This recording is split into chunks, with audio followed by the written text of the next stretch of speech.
Pearlann Porter is an improvisational performing artist, visual conductor, physical poet and experimental filmmaker. Pearlann is a passionate instigator of new ideas in dance and an investigator of physical expression. Her medium is the improvisational postmodern-jazz movement method, the ELLIPSIS condition. Her canvases are Pittsburgh and Paris. Pearlann is the founding artistic director of the Pillow Project and the founding director of the Space Upstairs, where she is a full-time resident artist and a regular host/creator of the long-running Second Saturday's Jazz Happenings. She holds a BFA in dance from Point Park University, where she has been on dance faculty for 20-plus years. Pearlann was named one of Dance Magazine's 25 to Watch 2010, Pittsburgh Post Gazette's Best in Dance for 5 years, Pittsburgh Magazine's Best of the Burgh for 2 years, and has been 6 times nominated for the Carol R. Brown Creative Achievement Award.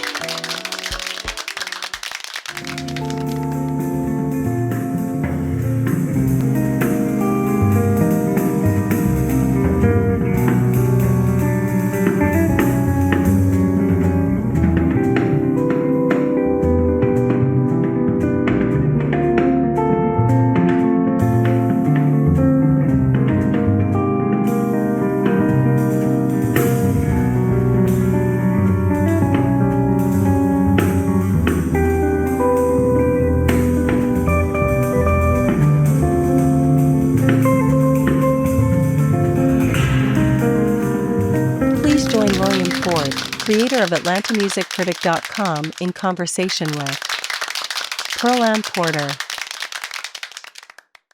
Hey, how are you? Where are you now? I'm outside a coffee shop near my house. I appreciate the opportunity to talk with you. What I'd like to do is begin with talking a bit about the Pillow Project, the philosophy behind it, and maybe some of the mechanics about it, and then to talk about your background. The Pillow Project is my dance company that I started in 2004, and we've been based in Pittsburgh this entire time. I studied jazz dance at Point Park University, where I now teach, and my degree is in jazz dance, but more traditional jazz as a style dance. And around 12 years ago or so, I had wanted to teach my dancers more about how I improvise, how I use music. I had always just choreographed, planned and choreographed dances before that, like a traditional dance company. And once I taught my dancers how to improvise, I realized I was tapping into this aspect of dance that dancers at that time didn't really have access to, which was to take improvisation very seriously as a jazz musician.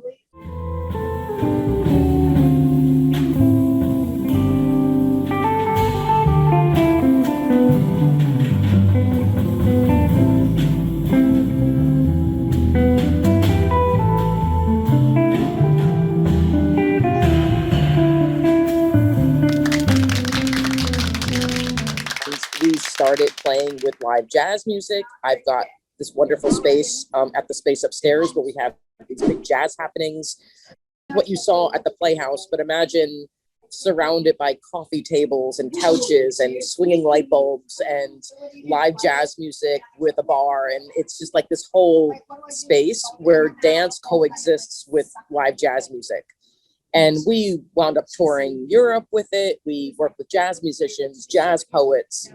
We do traditional dance as a dance company and performances in a theater, but so much of what we do is about the improvisation and about dancers kind of operating like jazz musicians do, but our medium is just motion as opposed to sound. Now, is this what you call the ellipsis condition? Yeah, it's a method of how you think about yourself as a dancer and a musician at the same time. So the ellipsis condition is a state of being that you use certain ideas and things in the toolbox of how to approach yourself as a jazz musician as opposed to just a dancer. So thinking about phrase and different dynamics, and when you contrast the music, and when you're soloing, and when you're holding home, it's very much like how jazz musicians think. And over the years of me talking to so many jazz musicians that we've worked with and friends and associates and people I've gotten a chance to meet, we share a very similar language of how we approach a moment and what our role is in that moment. So it's very much thinking in the gears of a musician that improvises jazz with the people that they are playing with, and not thinking like, oh, I'm just going to dance to this music. We think more that we're playing with it.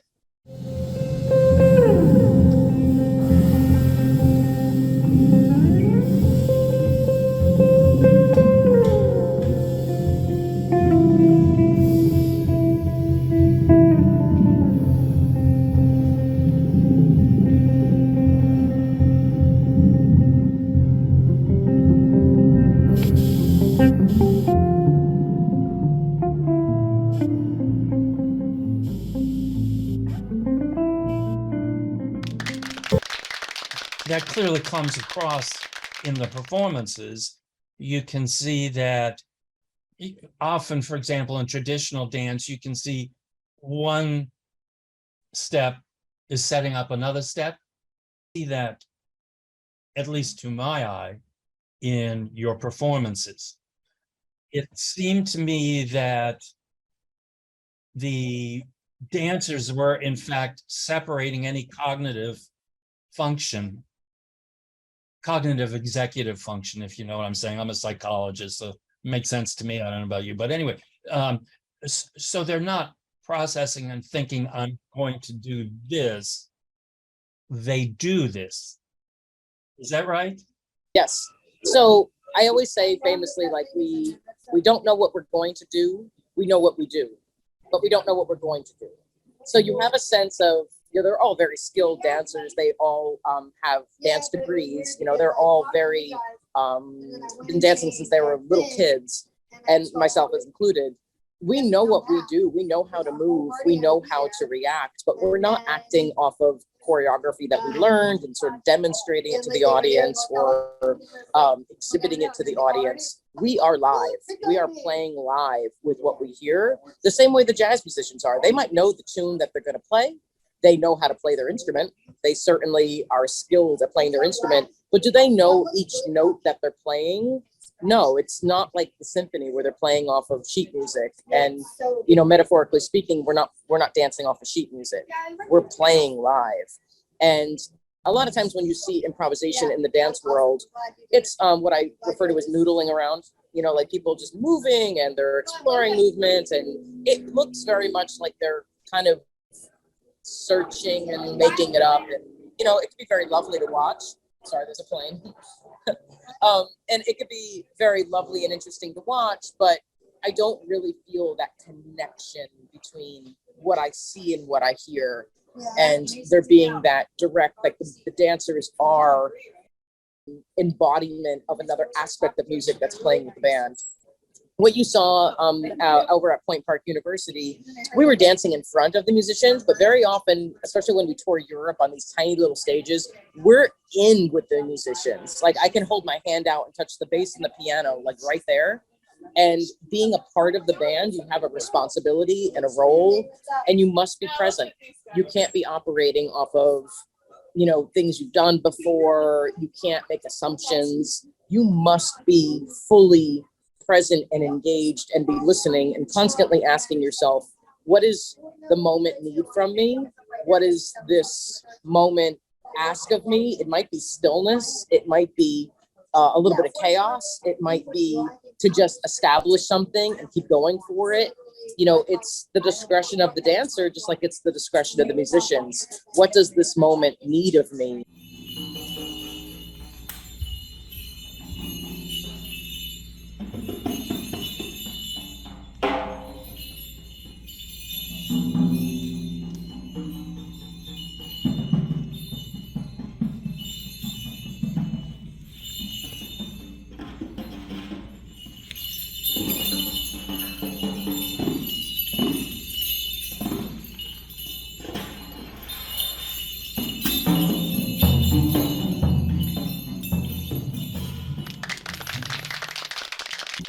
And it's that feeling of that live kinetic feeling from jazz that we really associate with, because obviously dance and music, vary together. All dance and all music, very harmonious. Dance very often, has a very beautiful relationship with music and vice versa. But this is not really thinking of us as dancers. And in a way, we're not necessarily just thinking of the musicians as musicians. We think of them as dancers, and they think of us as musicians. So there's that beautiful like passing back and forth of like how we imagine each other. And one is audio and one is visual, but they're both right there. So when you're training people to perform like this, how do you get them to disengage the brain? There's a Japanese term that samurais have used. It's called mushin, M-U-S-H-I-N, and it's mind with no mind, meaning that you've done all the training, you've played all your scales, you've done the physicality and the knowledge and the body internal autonomical kinesiological connections. You've done the work, but in that moment, you're not thinking what you're going to do. You're just letting the body respond. You dance with putting all the focus into your ear and letting your body just respond. And in many times react, but like just respond. Like I'm going to think if I was playing the music with them, which I am, that's how I will feel it. I am just allowing myself to respond.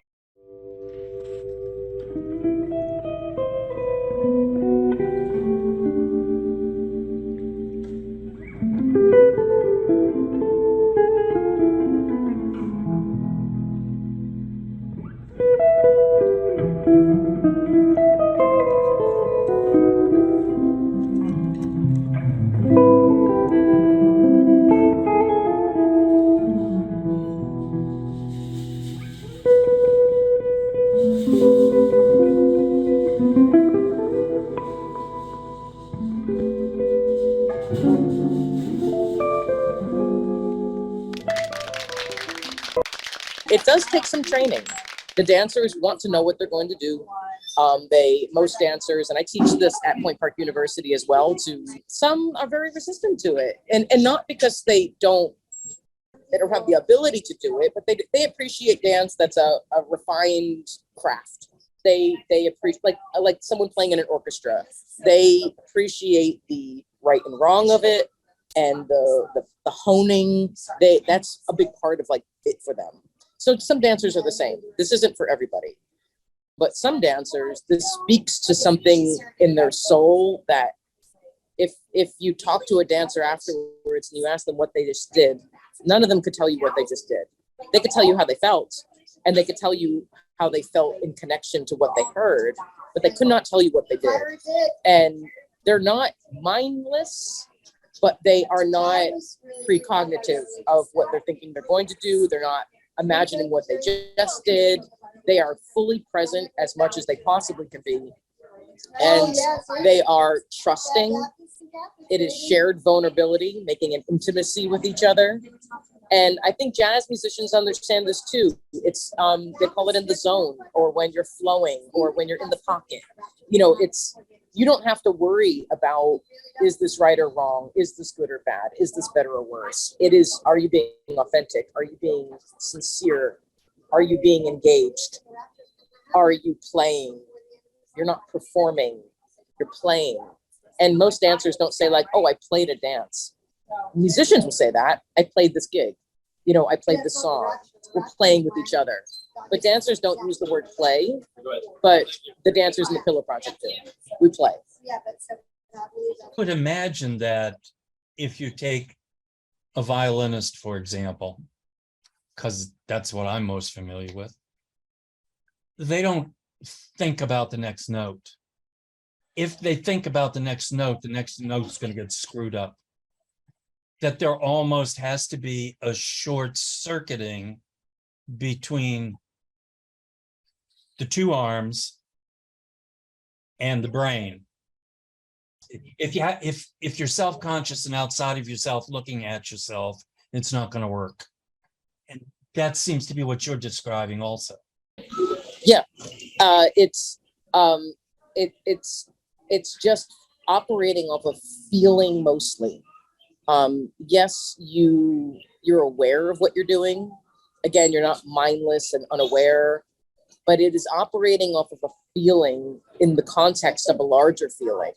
You feel the whole song, you feel the environment, you feel the landscape that you're making, you feel the play and the push. And the best way I describe it to people who ask me that are not musicians or artists or anything like that, I said, when you're having a really great conversation with someone and you lose track of time and you don't know what you're going to say next, but you're really listening to each other. So you make these really informed responses and you can really be communicating, not just talking at each other. You're really listening and making a response that leads you both to a place that you could not have gotten on your own. That's called the tertium quid, the third thing. And that tertium quid idea, the third thing, that place that we can both go to separately and meet at this third place together, that is what we try to do. So you feel yourself playing and you're engaged, but you're not analyzing it and you're not imagining it before you do it, and you're not planning it, and you're not falling into things that you've done before necessarily. Like maybe, but you're not thinking like, oh, I'm just going to play my greatest hits out here, because then you're just dancing to the music. If you're really playing with it, you've got to be open to change at any moment. You've got to make informed, wise choices. It takes a far more amount of mental skill and intuition than it does dance ability. Because I've taught this concept of dance to people who are not trained dancers. I've taught this to children. I've taught this to older people who have a very limited range of motion. It doesn't matter what your dance ability is. It's like, can you listen to music out loud? And can you articulate that? And can you be present with it? And this is just what it looks like when you have super skilled dancers to do it. But I believe anyone can do this. I think everyone already is kind of doing this in their mind. And this is just doing it out loud.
Do the members of your company, have they pretty much all gone through Point Park's dance program? Yes. I usually encounter them for the first time as freshmen because the improvisation class is something all the freshmen have to do. And if they take to it right away, it's really obvious. They're like, like this, they just connect immediately, and there's nothing else like it in the program. So we usually connect really fast. As students, they wind up hanging around the space a lot and coming to events. And then if we really enjoy working with each other, and they know there's very little, if any, opportunity to do quite this anywhere else. I'm not going to go ahead and say I'm the only company in the world doing this. I know there's dancers that dance with, musicians all the time. But this particular method and this particular application to it, I have yet to find another dance company that's quite doing something like this. And if they really like it, they know that this is where they're at.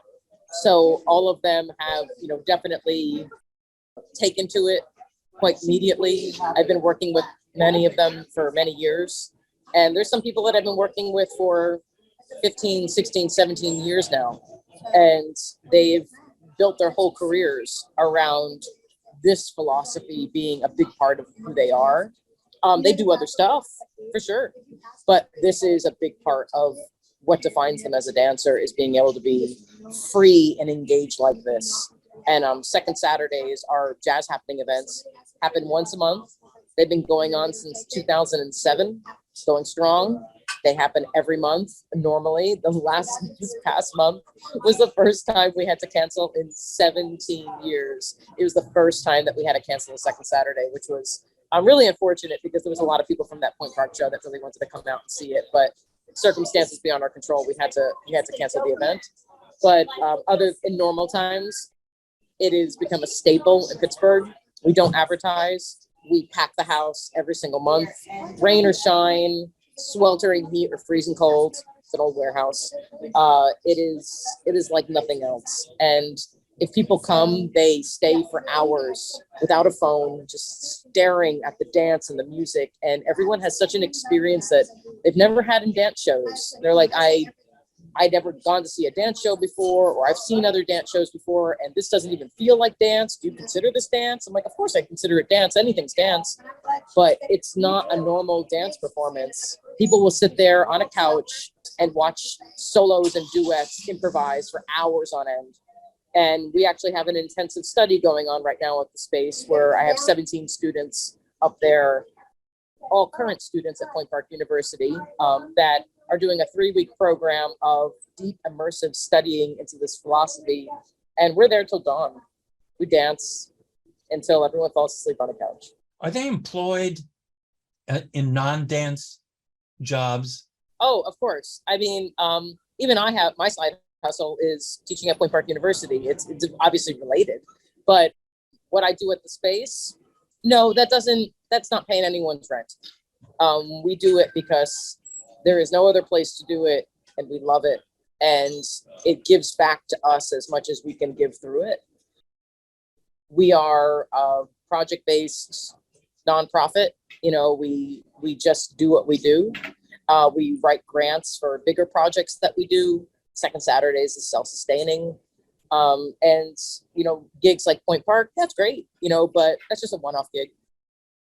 When we've toured in the past, it's been through the generous support of anonymous donors and local foundations that help us, get the word out and share what we're doing.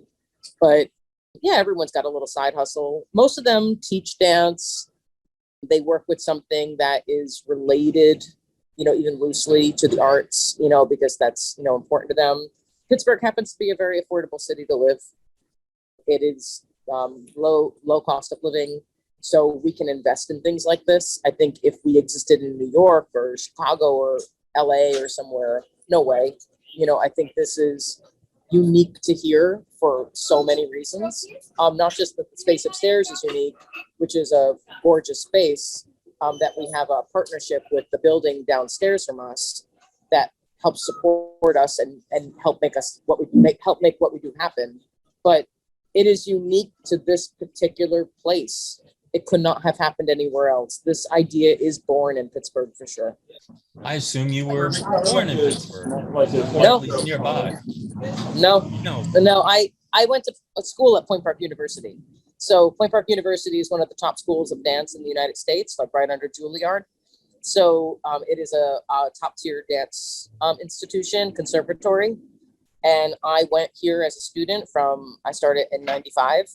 And as soon as I graduated, I just found myself on faculty, like teaching a little side class, and then more and more and more. And now I'm, getting a chance to teach my improvisational method to all of my students. And I've been teaching there now for 22 years. I was born in Hollywood, California. And I grew up outside of New York City in New Jersey, but I went to school here, and there was something about being able to be an artist here where I didn't feel that I needed to shout, to be heard or seen. I wanted to be able to have the space to make my own work. If you want to be a creator, going to a big giant city is kind of like career suicide. The hustle is so hard, and you've got to shout so hard and yell about everything you're doing for anyone to see you. And here in Pittsburgh, when I graduated college, there really wasn't a lot of dance here. There was very little, and it occurred to me that that would be then a great place to start something different. And I didn't know I'd be doing this kind of thing. Although I've been improvising as a kid in my living room my entire life, I never thought I'd have an improvisational based company. And Pittsburgh is really open to new and really appreciates people taking risks and chances artistically. It's a small enough city that you can make a community really easily. People have a following. And again, it's home to one of the best dance schools in the country. So we have all of these students that are just hungry and open and available and looking for new, exciting things to be a part of. And for me to get a chance to say to some of them, hey, you don't have to go to New York after you graduate. You could stay here and invest and feel your effect, feel the change that you can make, feel the connections you can make. That in other cities is really hard to feel when you're hustling and struggling so hard just to pay rent. So yeah, we have the space, literally the space upstairs, and like the space in our lives to be able to invest in crazy ideas and jump in with jazz bands on Saturday nights places and improvise.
Now, when did you first start to dance?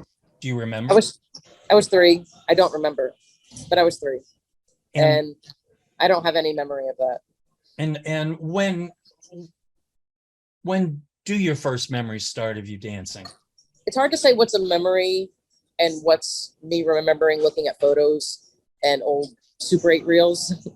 I think I kind of remember being like 5 or 6 in dance, maybe slightly younger. It's hard to say. A lot of it's just feeling now. I don't remember a time I wasn't dancing. And I think all the dancers that you saw dancing the other night could feel the same. Like our memories don't really go back as far. And for as long as anyone has known us, family, parents, we've always said we wanted to be a dancer. And if you go to any kindergarten or preschool in the world and ask all the little kids, what do you want to be? If you can go check in on them in 20 years and see if they're actually doing that, we're all those kids. Mhm. We're all actually doing the thing that we said we wanted to do when we were 3 years old. How did your parents take to you being a dancer? My mom put me in dance classes because she had taken dance classes as a young girl. And my first teacher was her teacher. And it was just a local community, very community dance, casual kind of teacher, like more of an activity at that point. And there was something about me that really got into it. I'm an only child. So, and I'm an only. I don't have cousins. I didn't have, other grandkids to play with. It was just me. So I would often make little performances for my family and make all kinds of like little shows for my aunts and uncles and grandparents at, Christmas and Thanksgiving dinners. And I was producing these little like one person shows, my whole life. And they saw that like I had some sort of passion and drive about it. And it had always been the thing I did. I didn't do sports. I didn't do anything else, no clubs. It was dance, dance, dance, dance, dance, dance, dance, dance. And I just couldn't do enough of it. And there was never any imagining that I think I would do anything else. I think they were a little thrown when I said, okay, I'm going to go to college for this. And I think they thought like, oh, okay, well now time to get some sort of real job. And I was like, I don't think you understand how ingrained this is to who I am. There is no doing anything else. Well, how are you going to make money doing this? I'm like, I don't care. I will find money to do it. Like I will find money to make that happen. I don't need to make money I don't need to make money doing it. I need to make money so I can do it. And that perspective took a minute for my whole family to sort of understand. I think they cognitively understood why I danced and how much I was going to do it no matter what. But I don't come from a family of artists. I come from a family of plumbers and teachers and people who had blue collar jobs and middle class. And no one in my family had followed a crazy dream they had when they were 3. So they weren't used to seeing what doing that looked like and what someone is willing to do that. Is there someone who was a particular mentor or creator or teacher that really had an impact on what you do, or is this Pearlann? I think all my teachers in my life were instrumental in getting me to here, whether they were positive or negative. Even the quote unquote bad teachers I've had in my life taught me a lot. I've had a lot of people encourage me just at the right times in my life. I've had a lot of people discourage me, which was great fuel to the fire at certain times in my life. I feel that there's been a perfect sort of storm. To not say that things were easy or I was handed anything, quite the contrary. I had to prove a whole lot of people wrong in my life. I don't have a dancer body. I don't have dancer facility, meaning the skills of a traditional dancer. There was a lot of what makes a traditional dancer. I don't have any of those things. I was never regarded as being an amazing dancer as growing up or even through college. But because of that, to survive after all of my training and taking class every day and doing performances with my schools or conservatories or colleges, I had to find a way to dance as me. And I would improvise a lot. I would push the coffee table away before my mom came home from work. I was raised by a single mom, and I would improvise a lot in the dance studio before the teacher got there. I would be making dances in my head all the time. I would be dancing for me a lot. So what I do now, I do believe myself to be an autodidact in the sense that no one ever taught me how to improvise like this. No one ever taught me how to teach something like this. I never got the example of this is something you could even do. That's all me, but it's me because I did not get traditional opportunities, because I was not regarded as a traditional dancer. So it was in response and reaction to how the rest of my training went that I made this sort of method. So this is like 7-year-old me having developed a technique that took a lifetime. And now I'm at the place where I get to take that so seriously that I've got, 17 students at the space tonight that will be studying it with me. And I get to teach it as a college course. Is there a particular place you want to take Pillow Project, or is where you are just fine? Well, I love where I'm at. If I stay here in Pittsburgh at the space upstairs for the rest of my career, which means the rest of my life, I'm totally fine. That would be, I'm literally living the dream. Like I cannot even imagine needing anything else. But if I had anywhere else to take it, I'd love to go back to Europe. There's a real beauty in jumping up in jazz bands and jazz ensembles on stage, with jazz poets, in communities and cultures that are different than yours, and knowing how the music translates and is so universal. There's a freedom that the Pillow Project has when we tour, that we can make up a performance tonight. We can show up at a show and wind up performing that thing, as opposed to touring with pieces and works that we have theaters and it's a set thing that we're going to do. Our tour was literally improvised, and we've toured Europe a couple times. So that's very fun. And there's also the mecca of modern dance, American modern dance, which is called Jacob's Pillow. That has no relation to the Pillow Project, but Jacob's Pillow is upstate Massachusetts. It's literally the mecca of modern dance. It's maybe considered the birthplace of American modern dance, early 20th century. It would be quite lovely to be able to do this new thing that we've created, that we know is special in its way, and be able to present it to the international dance community at large. I feel very fortunate and incredibly lucky. Luck has a big part of it. And like I said, everything in my life was a perfect storm. And had you been able to interview like 8-year-old, 9-year-old me and said, do you know what you're doing right now is going to be something later? Just keep going. You wouldn't have me to say that, because I went anyway.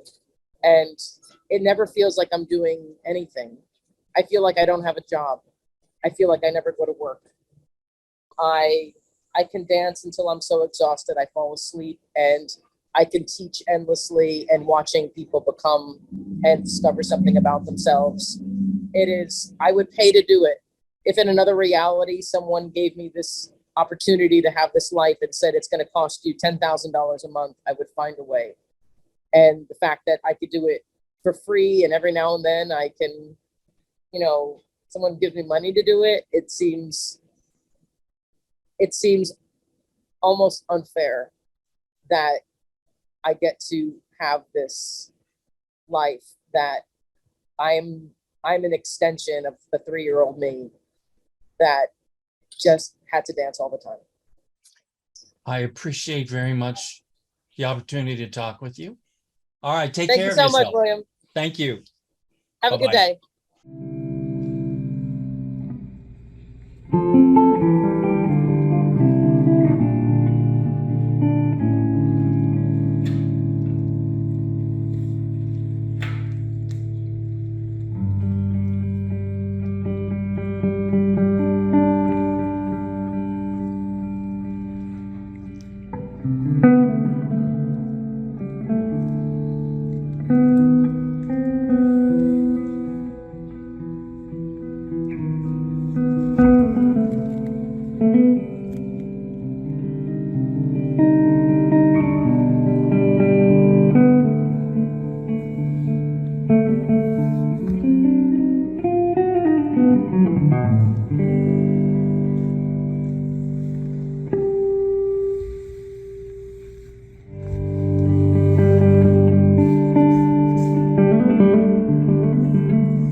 Please like, subscribe, and turn on notifications.